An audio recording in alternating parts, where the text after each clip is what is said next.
Okay, so let us start. And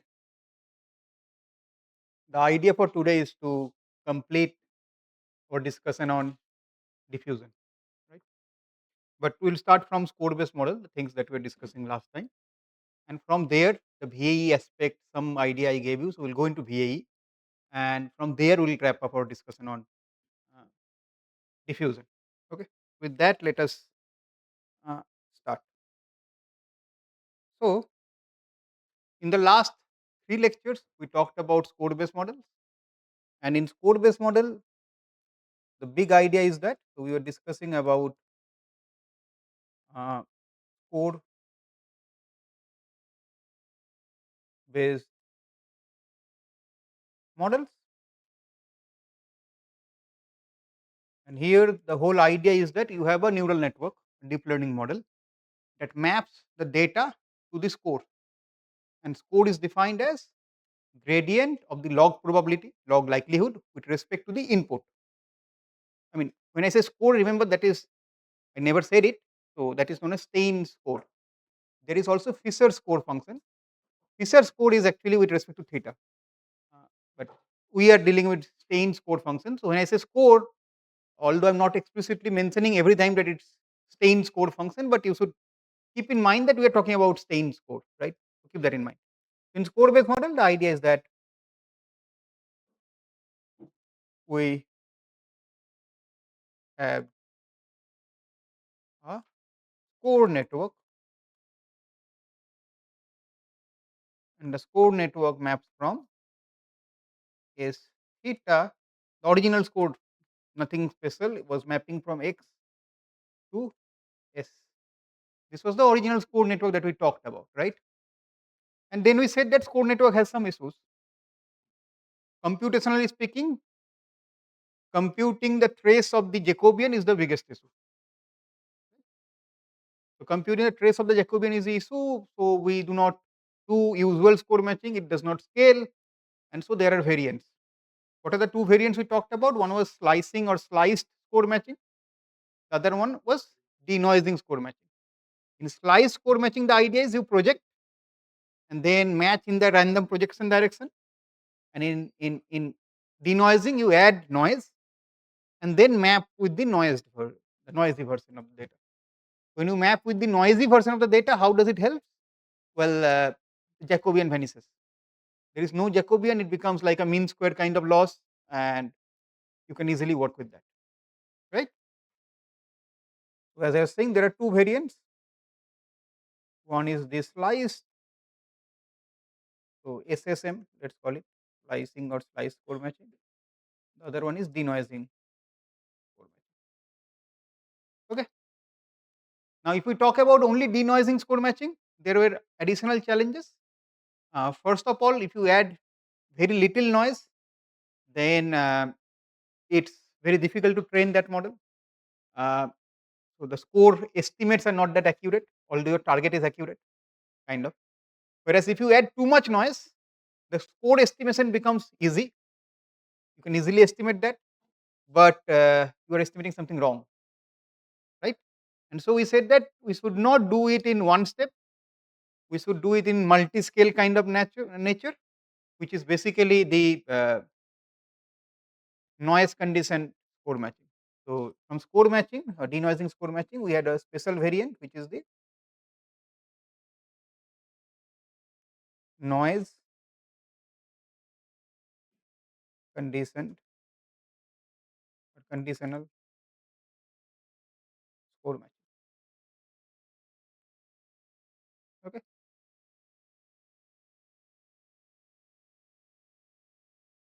What is the idea of noise conditional score matching? The idea is that you will, in this case, it will map from, you will have a S theta here also, but in this case it will map from x comma sigma, where sigma is the level of noise, to S, which is the score, right? And then during sampling, you will use the usual Langevin Monte Carlo, but initially you will sample with higher values of sigma, so score corresponding to higher values of sigma, and then slowly you will reduce the value of sigma, so the score corresponding to it, and when you kind of converges, that is the time you use the smaller score, right? So in this case,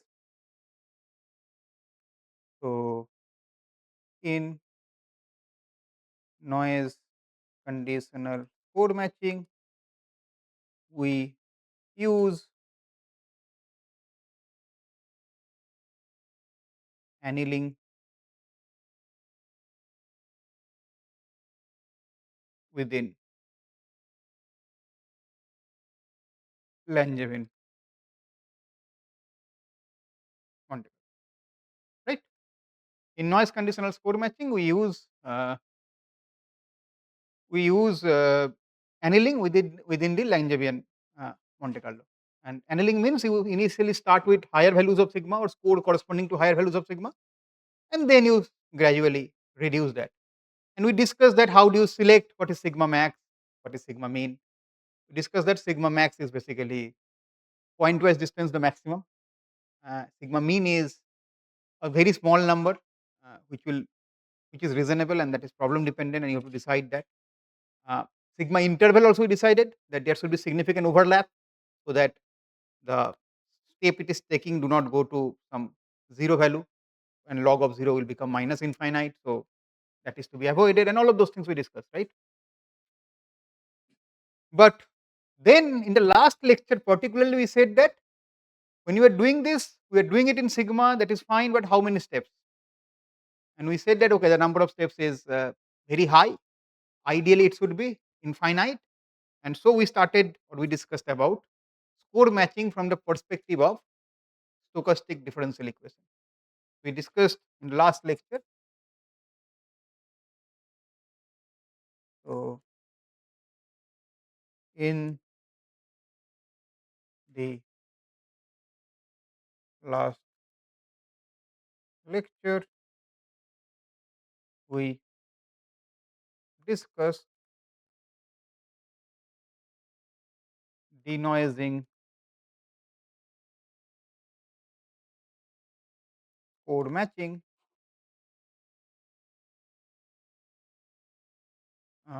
from SDE perspective, right? And in that case, in this case, my forward one was uh, d of xt is equal to sigma of t dwt, right? And we discussed how we arrive at this, why there is no drift. This is called diffusion. We talked about it, and this is the noising process. The denoising process was um, this is the noising for forward, and then we said that there is a time reversed SDE as well, which we use for actually sampling using Euler-Maruyama scheme, and that we said was d of xt is equal to minus sigma square t, the score function, so grad of x log of p of x t dt plus sigma t dw tilde t. But w tilde is the reverse noise, which is also Gaussian. So for practical purpose, these two are same. But from a mathematical point of view, it would not write them, right? And this is my backward.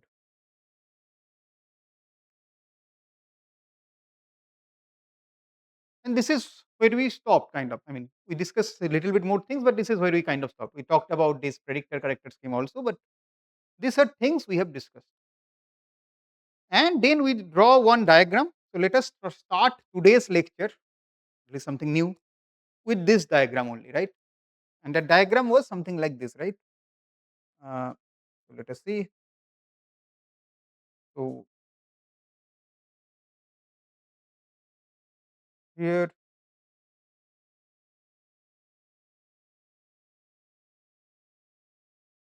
let's say this is my PDF, right?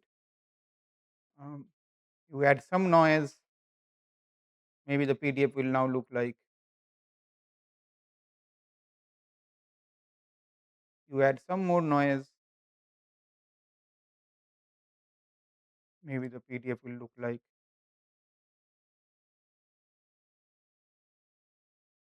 and then at the end, if you have added enough noise, what should be remaining is only the noise, right? This is the diagram that we saw last time. When you go from left to right, that is your noising process. When you go from right to left, that is your sampling or denoising process, right? And for the noising process, you will use the forward equation. For the denoising, you will use the uh, time reverse or backward equation, right?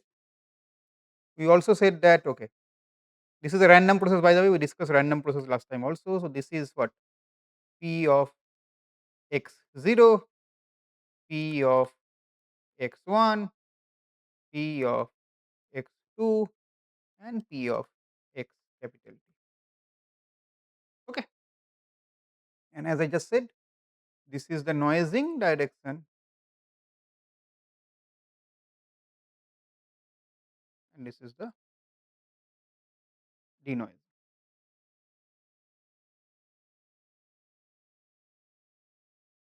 Okay, clear? Now, the noising term, we do it using the first equation, right? But in a practical scenario, we will not use the equation directly. How will you noise it? By using Euler-Modiammer to discretize that equation, and we'll do it in steps, right? Yes, this perspective is coming from a continuous perspective, but we will have a delta t, and we will ultimately do it using some time discretization, right? So, how does noising happen? So, let us write down the noising process and then let us look at the denoising process, right?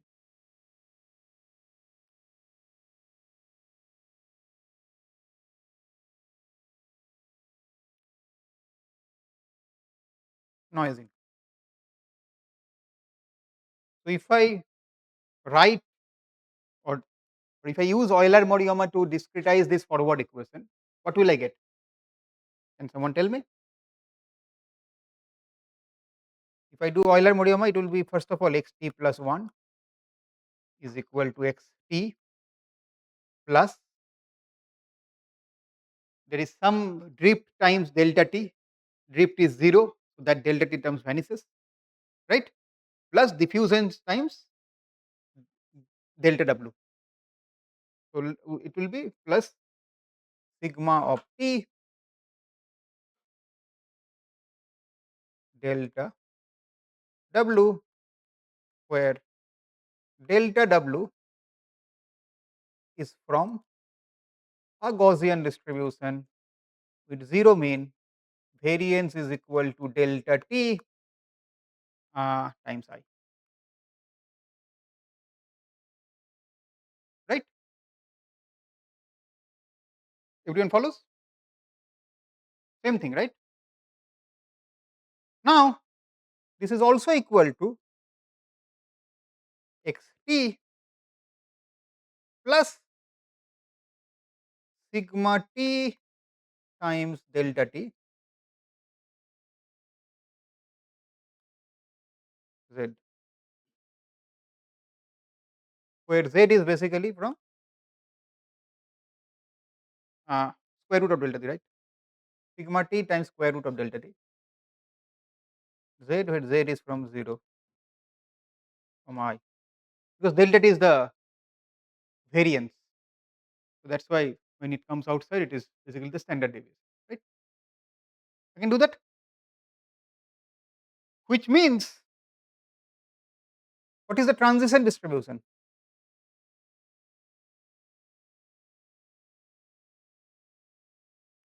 This is the transition distribution, right? What is this distribution equal to? You should be able to tell what is this distribution. First of all, what kind of distribution? Is Gaussian, right? Gaussian. So, it is equal to Gaussian of xt plus 1. What is the mean? Xt. What is the variance? Variance. Sigma square delta t. Sigma square delta t I. Right? And then someone was asking me last time, what is the value of sigma I should take?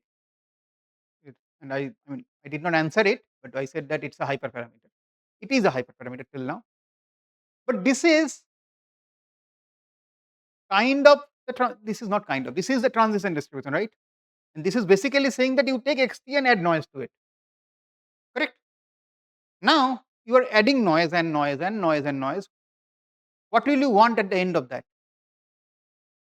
At the end of it, you will ideally want it should be zero mean unit variance noise, right?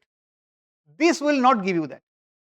If you keep on adding it, you will not get zero mean unit variance noise. You might get actually, there is a chance you will get if sigma square delta t is very small, and you keep on adding it.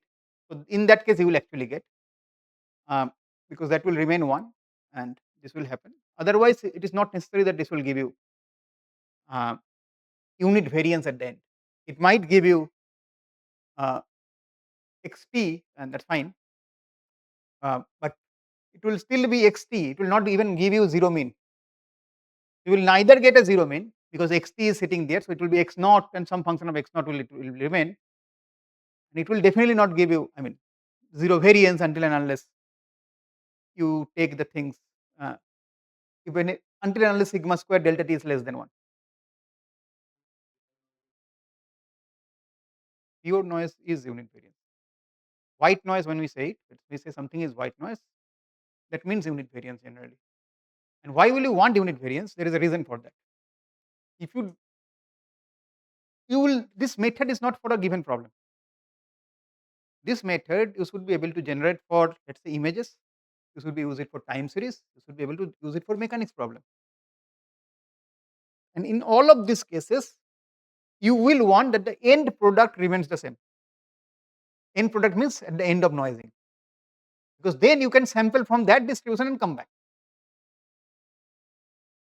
So yes, there can be noise which is not unit variance, but then that variance you don't want it to be function of what data you have.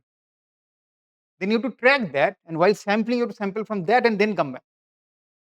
It will be much useful if you can somehow set these parameters so that for long enough or large enough t, it becomes something constant. That constant need not be I, but it should be something constant. That will be useful. That is not necessary. You can always say and argue that no, I don't want that. I'll go with this. I'll track it and start from that. Well, good luck. You can do that, and there is nothing wrong with that. But it will be helpful for writing a general purpose code, because you write a code, give it in form of some package. The user will then have to estimate that thing, right? Whereas if you make it generic, then the user, that burden is taken off. It will, the user need not understand what is the thing.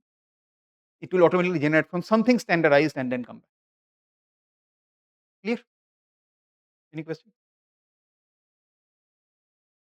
Okay, so if this is clear, then how do we do that? One of the things that you can do, and this is one of the things, this is not the thing that you have to do, but one of the thing which is the popular one, what is done is, so in practice, we set probability of x t plus 1 given x t is a Gaussian x t plus 1 given square root of uh, 1 minus beta t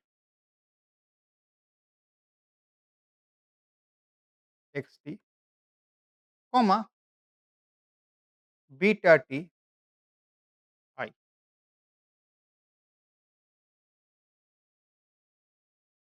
Okay, you can also write beta t sigma square I, and that will not matter ultimately.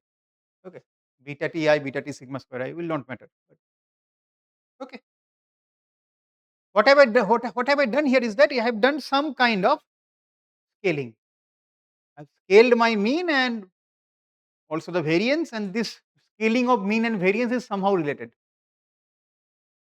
That's all that I have done, right? Nothing else. and that means I have to now not worry about two parameters, I have to just worry about one parameter, which is my beta t. Okay, okay.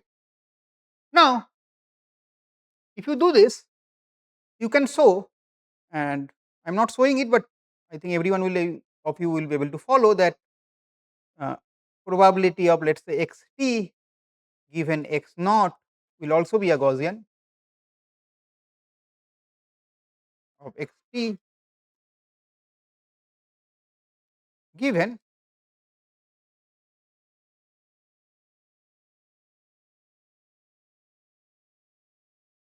alpha bar t x naught comma 1 minus alpha bar t I. Okay. I am not proving it, but how can you prove it? Very simple. Let me write down the steps at least, and then I will not do the math, but I can write it. You know that probability of, you need to find out probability of x t given x naught, right? This is equal to what? It is equal to probability of x1 given x naught, probability of x2 given x1, probability of x3 given x2, dot dot dot, probability of x t given x t minus, product chain rule. Okay, and you can do the chain rule because of the Markovian assumption is also here in play, because you take x naught, add noise, that gives you x1. Once you know x1, you add noise to x1, you get x2. For going from x1 to x2, whatever x1 to x2, whatever x naught was is not important because of the Markovian assumption, conditional independence. If you use that, you can do that. Now, what is product of Gaussian? Gaussian, product of n Gaussian, Gaussian, so the distribution remains Gaussian, right? And the parameters will get updated, so alpha and beta will be related, and it will be related as follows. So what you will get is alpha. So using this, you are actually proving it. So alpha t bar is equal to product I equal to 1 to t 1 minus beta. Okay. Basically, if you do this, you will get the value. Okay. This is how alpha. If you know beta, you will get to know alpha. Okay. There will be some cancellation that will happen, so that you can derive it later. Now, why this formula is important? Because with this, you can now go back and now imagine that t is becoming very large, small t, right? And what is alpha bar t? Product of 1 minus beta, correct? Now imagine beta is around 0.95, 0.9, 0.96, 0.98. What will be 1 minus beta? A small number. Now multiply that small number 1000 times. 0. The mean becomes 0. Right? Come to the other term. This was 1 minus alpha, right? 1 minus alpha bar, right? Alpha bar is equal to 1 minus beta, right? So that value will become very small. 1 minus that will become 1. That, so, and variance is what? 1 times I, you will get I. So this setup allows you that if you noise enough number of times, no matter what your noise is, as long as this scaling is there, what you will get is at the end of it a standard Gaussian, a noise with unit variance and zero mean. Okay, so this choice is from a practical point of view. There is no reason for you or no compulsion on you to use this kind of scaling, but if you use this kind of scaling, that will be useful in bookkeeping. You have to do less amount of bookkeeping. That's all. Okay. Any question? So this is the noising process. That means what? How will you noise? Very simple. You decide a value of beta, which will be, let's say, 0.95 or something greater than that, and then you know the transition distribution. You just sample from it, and as you sample from it, you get a noisier and noisier version. because that's what you are doing at the end of the day, right? This is the forward pass. Any question on the forward noising process? Okay. Now for the denoising part. Till now we were using Langevin, annealing based Langevin or something like that. There is another way you can think of denoising. Can you tell me what is the another way that the way I can denoise? How are you noising? Using the transition density, right? If somehow I can learn the reverse transition, xt minus 1 given xt, then I will start from noise and keep on sampling from that. And for each sample, I do a condition on that, and again a sample. What will that do? It will denoise. And so, if you keep on sampling from there, you will end up with the clean image. Which means, if I go back, this was the thing, right? So, for noising, what we are using is probability of xt given xt minus 1. That's how noising is happening. For denoising, we will use, or we will try to use at least, probability of xt minus 1 given xt, which means I will first sample a noise, condition on the noise, sample from this transition, I will get some reduced noise, I will condition on that, again sample from it, noise will get reduced even more, and hopefully doing that when I reach x naught, I will get a clean image or clean data. It need not be image. I am using the example of image always throughout this course because more application is in image, but does not mean it is only applied to image. That's the only reason. Okay. So denoising,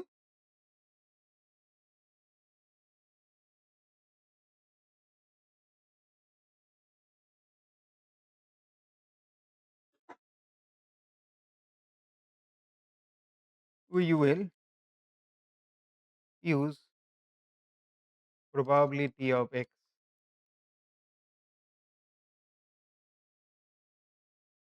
The next. Okay. So for denoising, we will use probability of x t minus 1 given xt. Okay. Now probability of xt given xt minus 1 or xt minus 1 was Gaussian. Unfortunately, we cannot find out what is probability of xt minus 1 given xt. This is intractable. This is intractable because if you keep on doing it at one end, it will go to the data, and data distribution you do not know, you will get tracked. Because what will be this equal to? This will be equal to the joint divided by x of t. And when you do like that, it becomes intractable. You cannot find it. Okay. So this is intractable. You cannot find it out, and you know that. Do you know how you know this is intractable? Remember VAE. During VAE also we got something like this: x to z, z to x. If it was tractable, invertible, then this q phi, whatever we decided, we could have inverted that. But we did not because we could not, because it's intractable. So what we did was there was a p theta network as well. So same logic applies here. So this is intractable. You cannot find it out analytically. Okay.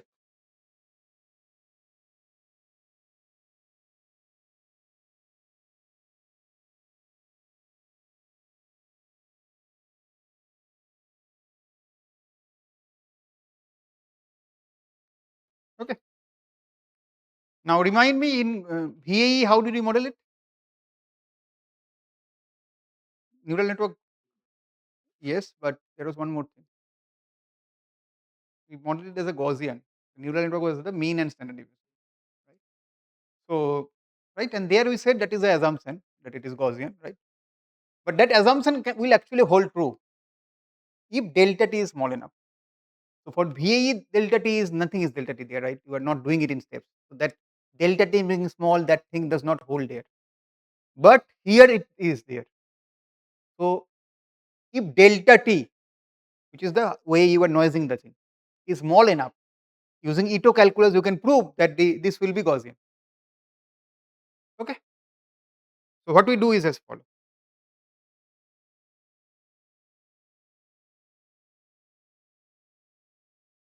modeling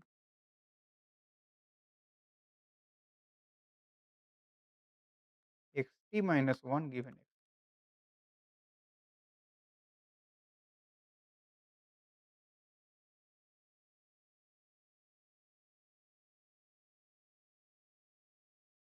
We model it as uh, follows. So, probability of x t minus 1 given x t is approximately equal to q theta, where theta is the, what is theta? Neural network parameters, which is equal to Gaussian x t minus 1 given uh, mu theta of x t. Sometime you also do comma t, and that's fine. That's just for, I mean, I'm writing comma t here, but there are work, there are papers which only do does x t, comma, and then you take a small sigma where you choose that I. Okay. Somehow you might argue that why sigma square? Why should not I train it? Go ahead and train it, but because it's very small step, it does not matter that much. Because you are adding very small step. Remember, small step means sigma times delta t. That noise becomes very small, so it does not matter. If you want, you can learn it. There is nothing wrong with that. Okay.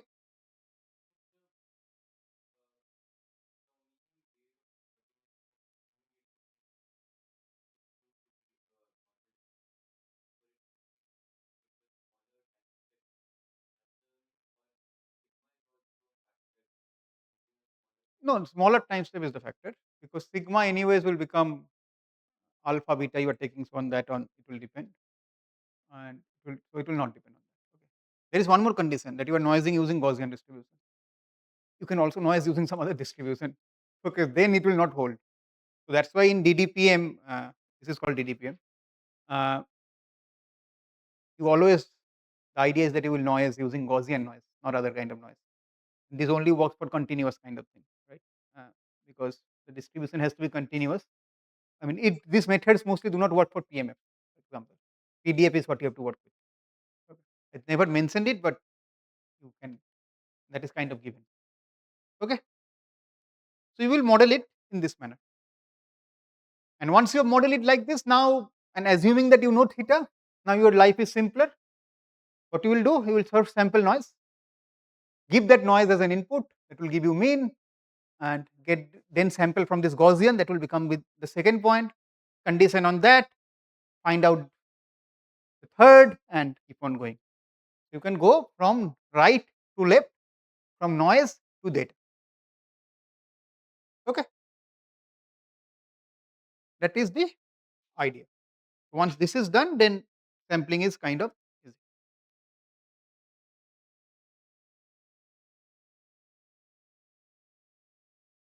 Once q theta is known, we use it for sampling. Okay, slash denoising.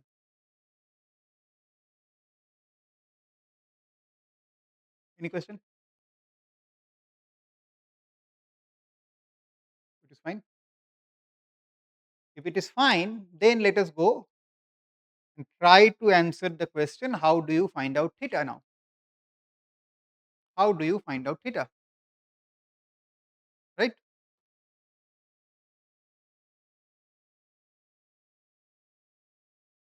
To find theta.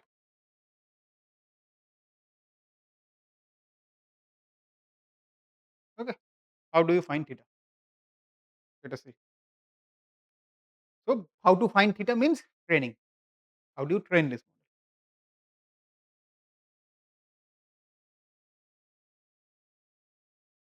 model? Now for training this model, we will go back to what we ended the last lecture with.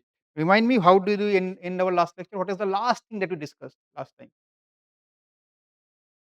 Remember? Hmm? No, there is a one last thing I said. Correspondence between VAE and diffusion, right? So we will go back to that. Okay. So training, we are talking about training, but we'll do that from by correspondence between VAE and this thing, right?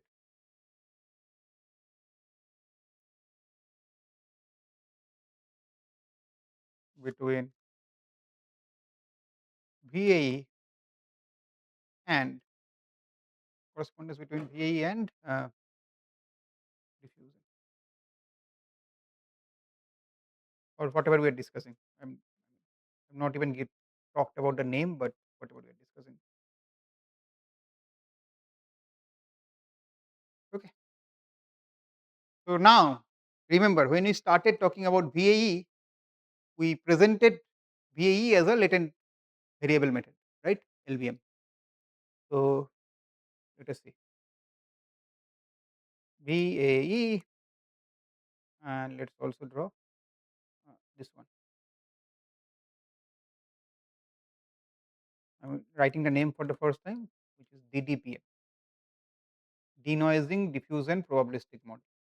Okay.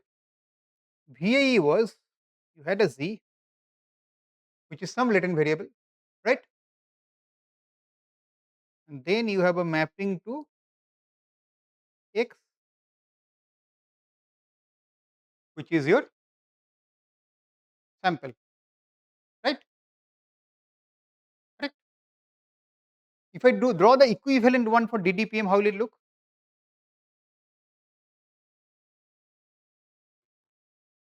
X T to X naught, noise to sample. But in both of this, one thing you did not mention, but I know you know that, in multiple steps, right? There is multiple Z's, you can think of it. Only X naught is X, everything else I can imagine as Z, right? So for example, Z1, Z2, maybe I don't know, ZL, and then you have your, right? If I do a correspondence, this is how I should like it, write it. If I follow the actual notation, then it should be X T, X T minus 1,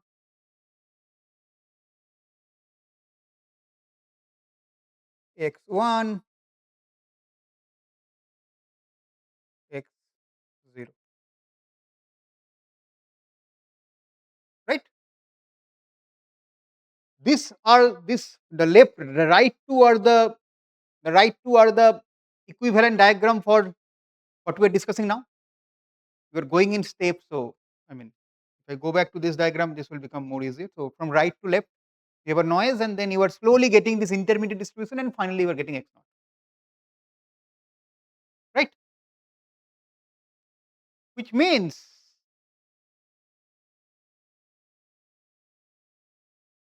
which means this can be thought of as hierarchical VAE. Is it not? It is like a hierarchical VAE. You are stacking multiple VAEs together, um, but yes, the intermediate ones are also noise. So you are not getting data in between, but it's like hierarchical. I mean, you can go also in the reverse direction, but it's like an hierarchical VAE. But there is a hierarchy of, you're going from Z to X, but through some intermediate steps, right? So now,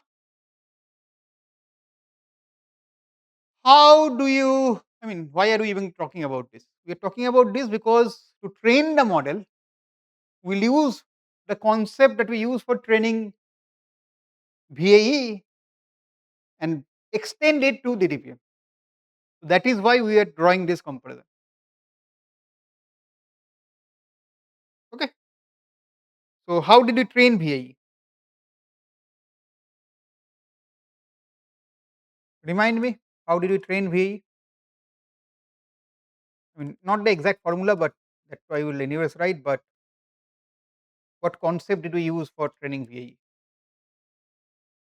Evidence lower bound, right? Evidence lower bound has a KL divergence term, but KL divergence is not tractable because you don't know the actual distribution. So evidence lower bound is what we use, right? Elbow. And do you remember what was the elbow? I don't expect you to remember, but if anyone does anyone remember? It's okay if you don't remember because I also don't remember in most cases, right? Until and unless you do it multiple times. But someone was saying, yeah, obviously, but for formula. You don't remember, that's fine. I'll write it down. See, I'm writing it down and you tell me if it makes sense or not. It was expectation with respect of q p z given x log probability of x comma z or z given theta minus log q phi z given, right? We although we started from z to x, we showed that the optimal distribution is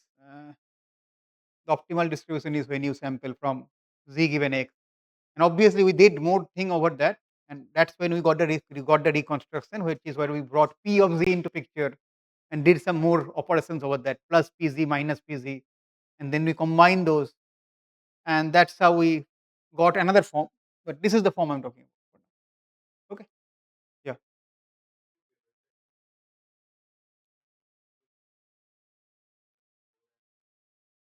yes, we'll come to that. I'll come to that. Okay, yes, or rather, I will just mention it and I'll ask you to do it. But I'll just mention why. Okay? But at the end, okay, because first of all, because I'm doing drawing comparison, right? So that's why, and also because when DDPM was proposed, this is how it was trained. Uh, but yes, spoiler alert, it is exactly same as score matching. You can show a one correspondence. Elbow loss will become score matching loss if you take a special form of the mu theta, and that mu theta is in form of the difference, like xt minus some factor of alpha epsilon theta. If you take in that form, it becomes exactly the score matching. That proof I'll not do. It's 3-line proof, but I'll not do that. But I'll ask all of you to do that on your own. Okay. This is the this is how we trained VAE. This was the loss function or whatever you call it, right? This is the elbow. So you will optimize the lower bound, right? And you will maximize it actually. Otherwise, you have to give a negative sign, and that will give you theta and phi both, right? Now, what is q of phi? You remember what is q of phi?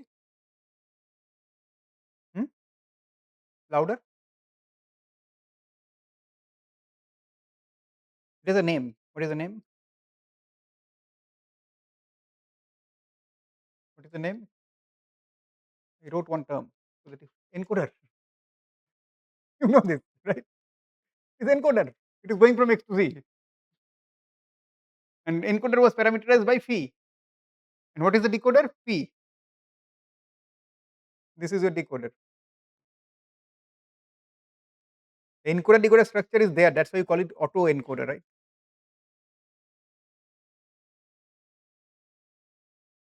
Right. This is the encoder decoder structure. There is the encoder. There is a decoder. There is also the encoder here, but whatever. Okay. Now let us try to extend it to DDPM, but only with two Z's to make it simpler, and then we will extend it to generalize the right one. Okay. So let's assume that there are two Z's From Z1 you are going to Z2, and from Z2 you are going to X. That's all. Okay. So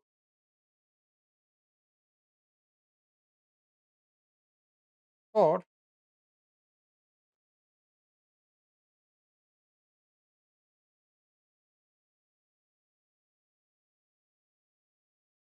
something like this, right? And the arrow is showing the sampling direction. Okay. For this one, what will be the loss? How will elbow look? Can you tell me? How will elbow look for this case? It will not be hierarchical, first of all. The elbow will be I elbow, because you have to keep in mind that Z1 and Z2 are both latent variables. You don't know either, right? And X is your observation, so you have to work with that. So keep that in mind. Don't think that you will first estimate Z2 given Z1 something. That is not possible. You don't have any data for Z2.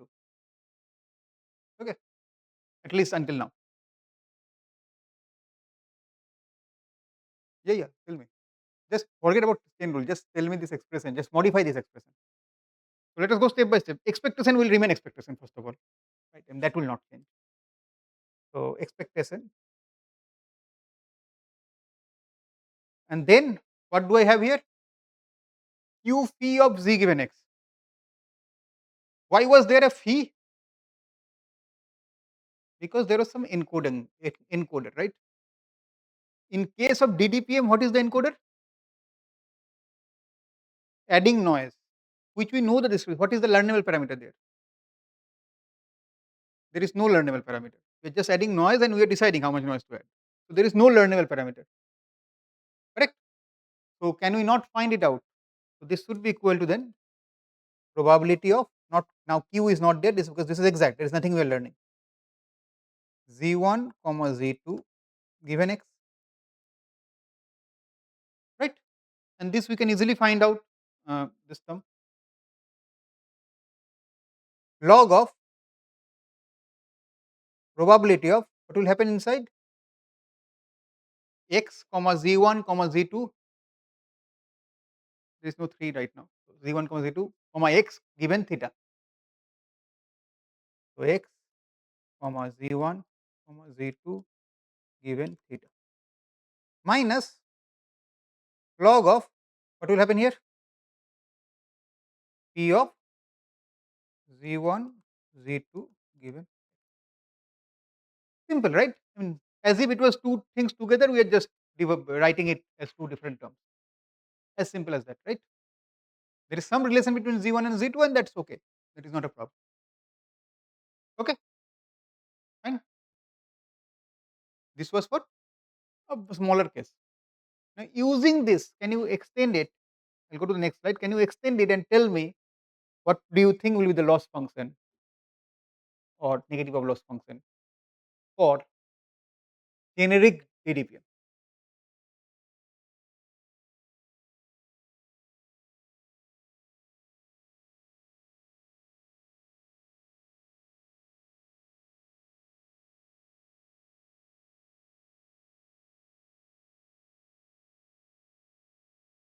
Negative loss function or elbow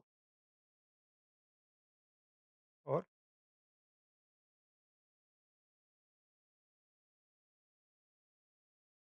tell me. Uh, you can use this and tell me. Now there is no z's, there is x1 to x0 to xt. You should use that notation. So expectation of what should this term be? X x1 to t given x0. X0 is the true data. So x1 to xt given x0. X0 is your x actually. Okay, then log, then inside x0 to t given theta minus log x1 to xt given x0. Right? Everyone follows? Let us write it down. Expectation probability of x1 to t given x naught log of probability x0 to t given theta minus log of probability x1 to t given x. Okay. Now the most important part, very simple, but you should be able to recognize this. There are two terms. One is x1 to t given x naught. The other one is x0 to xt. One is the marginal distribution, I said not marginal, joint distribution. The other one is a conditional, but conditioning only on the data. Okay. So let us try to track these two distribution and see how will we compute those. Okay. Let us start with probability of x1 to t given x naught. This, how will you compute this? How will this be computed? Product of conditionals. So probability of x1 given x naught, probability of x2 given x1, probability of xt given xt minus 1. Right? Each of these is a transition distribution. Each of these is a Gaussian, definitely no approximation, because that's what we decided. Right? So each of this you can compute, and this will be a Gaussian. Right? Correct? So, this term or this term will be a Gaussian. If you take a negative sign, this negative will become positive. Correct? The first term will be a Gaussian. So now I will not derive it, but what was the first term in the score in denoising score matching? A Gaussian, right? And log of that. The first term was log of the score, log of px by x, right? Pxx grad of x, right? You can see the same thing is now appearing here. Again, I will not prove that, but you can see that that is happening. Correct? What is the other term? P of x0 to t given theta. How will you compute it? Forget about theta for now. How will you compute it if you do not know theta? Assume that there is no theta. The first thing that will come to your mind is P of x naught, P of x1 given x naught, and all of those things. But that is a trap. P of x naught is not known. That's what we want to find. You should not find it like that. You should find it in the other way around. Correct? You should find it in the other way around, which means it will be equal to P of xt, P of xt minus 1 given xt, P of x naught given x naught. Right? This is how you should find it out. And now, what is this equal to? Gaussian 0 comma I, noise.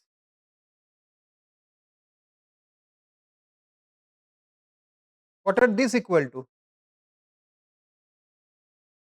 Q theta, the Gaussian with mu theta and that neural network part, right?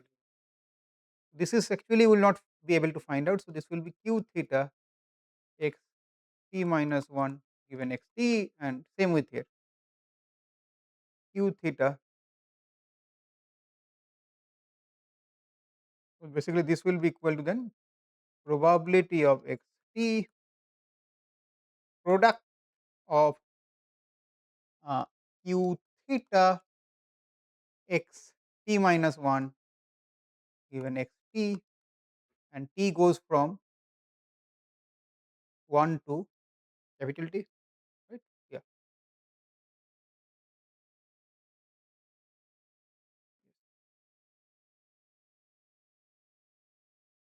Right.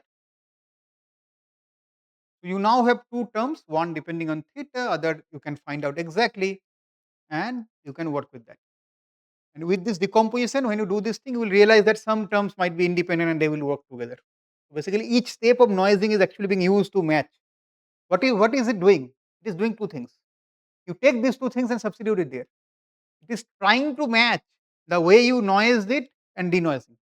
At each step, it is trying to match those things so that you are able to denoise it starting from xt and arrive at x naught. Right? I'll repeat.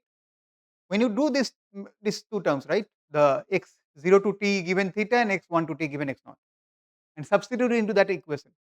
It is fundamentally trying to match the forward process and the inverse process. It is trying to match that the way you have noised it using some Gaussian noise. That should match with the way you are trying to denoise it. That's what it is doing. And lastly, and we'll end here, 1 hour lecture today. Uh, what is the correspondence with score matching, right? Whatever we're doing. So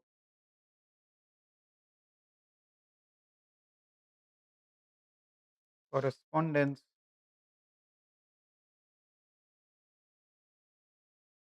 with score matching.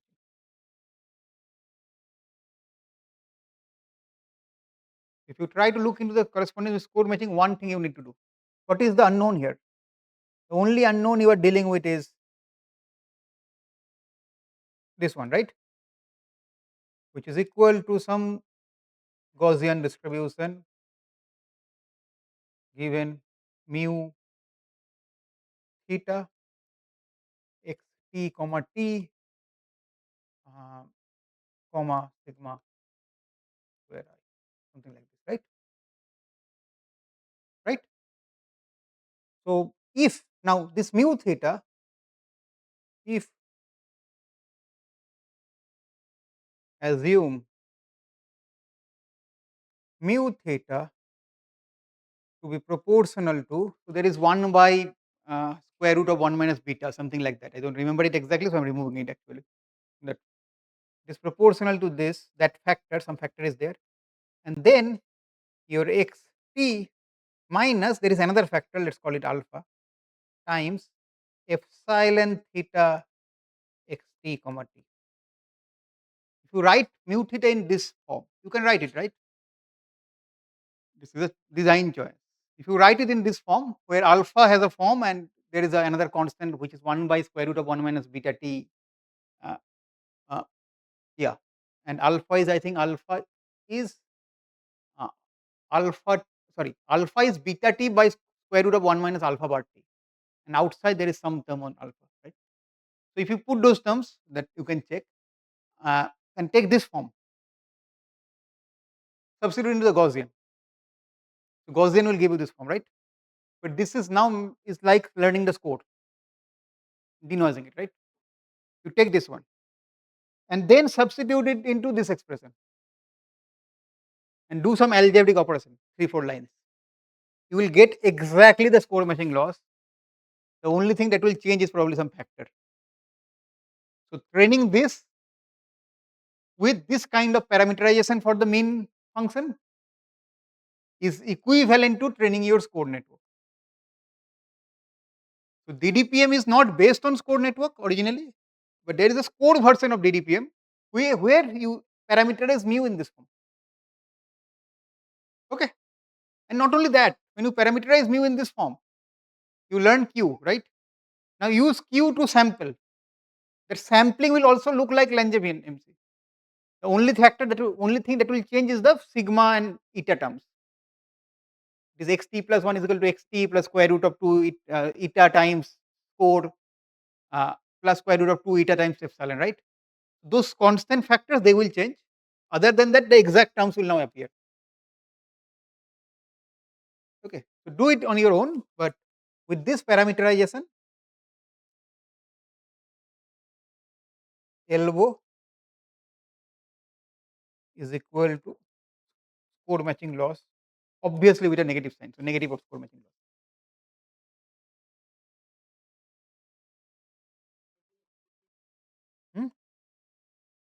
Epsilon is a thing you are learning, a network. That is a neural network.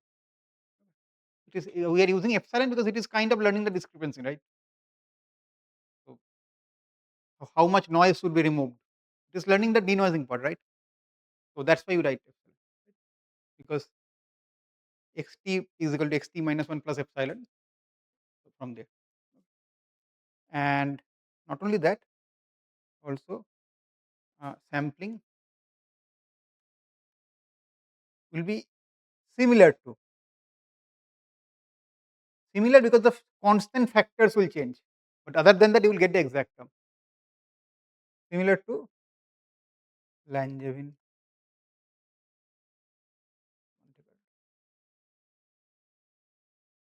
Okay. Now what happened? That I followed a sequence, right?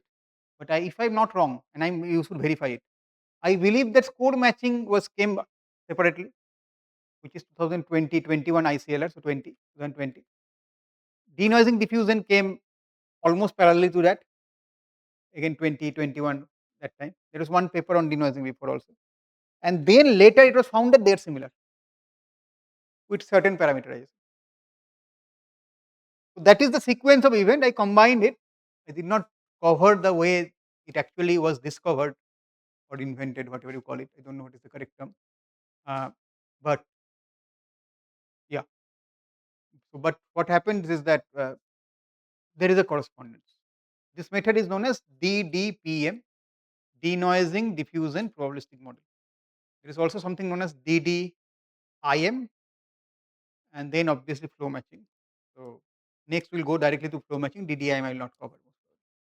Okay. So there is some similarity there.